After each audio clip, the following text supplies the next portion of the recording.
जो अपने देश में अमन स्थापित करने के लिए, बहाल करने के लिए फिरका परस्तों ने जो बदअमनी का माहौल देश में बना दिया है, उससे अपने देश को ठीक करने के लिए 29 तारीख को जो हम कॉन्फ्रेंस करने जा रहे हैं रामलीला ग्राउंड में मुस्लिम महापंचायत, उसके लिए बुलाया गया है।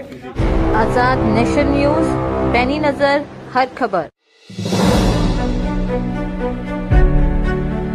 आज आईएमसी प्रमुख मौलाना तौकीर रजा खान ने प्रेस क्लब दिल्ली में प्रेस वार्ता कर ऐलान किया कि 29 अक्टूबर को दिल्ली के रामलीला मैदान में सुबह 10 बजे से अखिल भारतीय मुस्लिम महापंचायत का आयोजन किया जाएगा, जिसमें देश भर के मुसलमान शामिल होंगे। उन्होंने कहा कि मुसलमान बेहद नाजुक दौर से गुजर रहे हैं। देश में मुसलमानों के खिलाफ नफरत का माहौल बना दिया गया है। नए नए तरीके अपनाकर पीछे धकेला जा रहा है। राजनीतिक, सामाजिक, तालीमी, कारोबारी क्षेत्र में पीछे धकेला जा रहा है। मुसलमानों पर झूठे आरोप लगाकर मॉब लिंचिंग की जा रही है। बेकसूर मुसलमानों को जेलों में डाला जा रहा है। यही नहीं, झूठे आरोप लगाकर घरों पर बुलडोजर चलाया जा रहा है। इन्हीं सब तकलीफों से निजात के लिए देश भर के मुसलमान रामलीला मैदान में महापंचायत करेंगे।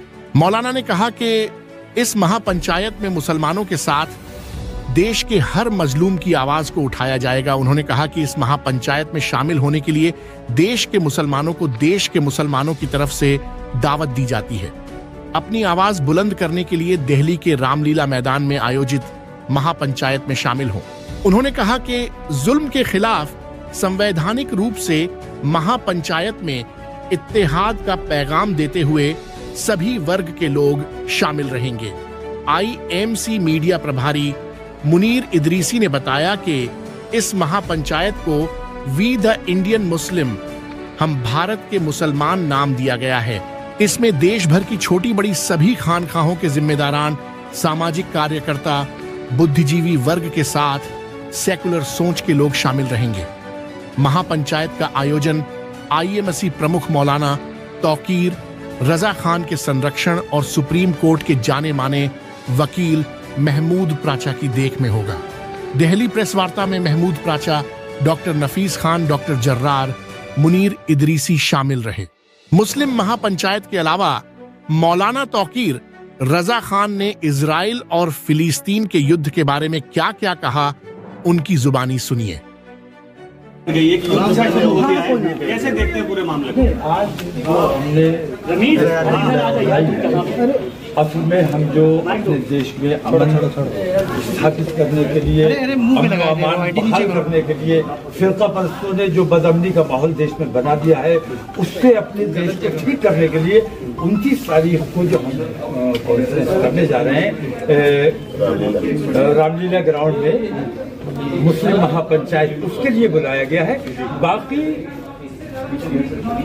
इजराइल ने जो कुछ किया है वो पूरी दुनिया ये जानती है कि इजराइल नाजायज कब्जेदार है।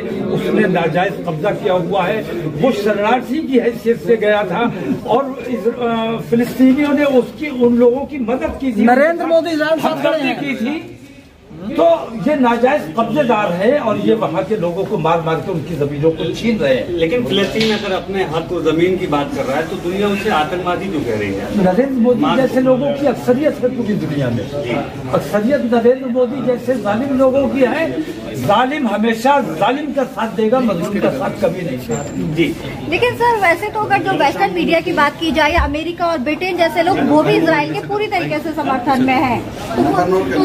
अमेरिका का सदर बिना इजराइल की मर्जी के कोई रह नहीं सकता, और जो इजराइल की मर्जी के बगैर वहाँ सदर बन गया वो मारा गया। उसकी मौत का पता नहीं चला कि कैसे मरा। अमेरिका को अमेरिका नहीं चला रहा है, अमेरिका को इजराइल चलाने का काम कर रहा है। तो इजराइल के साथ अमेरिका का खड़ा होना तो स्वाभाविक है, लेकिन नरेंद्र मोदी का खड़ा होना ये स्वाभाविक इसलिए नहीं है कि अगर नरेंद्र मोदी अडानी जी को अगर इजराइल की सबसे बड़ी बंदरगाह ना दी गई होती तो शायद नरेंद्र मोदी इजराइल की हिमायत ना करते। अडानी जी को जो वहां से बंदरगाह मिली है उसके इवज में नरेंद्र मोदी ने उनकी हिमायत की। नमस्कार, आप देख रहे हैं आजाद नेशन न्यूज। अगर आप हमें YouTube पर देख रहे हैं तो हमें सब्सक्राइब करें, बेल आइकन को दबाना न भूलें ताकि हमारी खबरों की लेटेस्ट अपडेट आप तक पहुंचती रहे। वीडियो पसंद आने पर लाइक करें। अगर आप हमें Facebook पर देख रहे हैं तो लाइक और फॉलो करना न भूलें। देश दुनिया की तमाम खबरों के लिए विजिट करें हमारी वेबसाइट www.azadnationnews.com।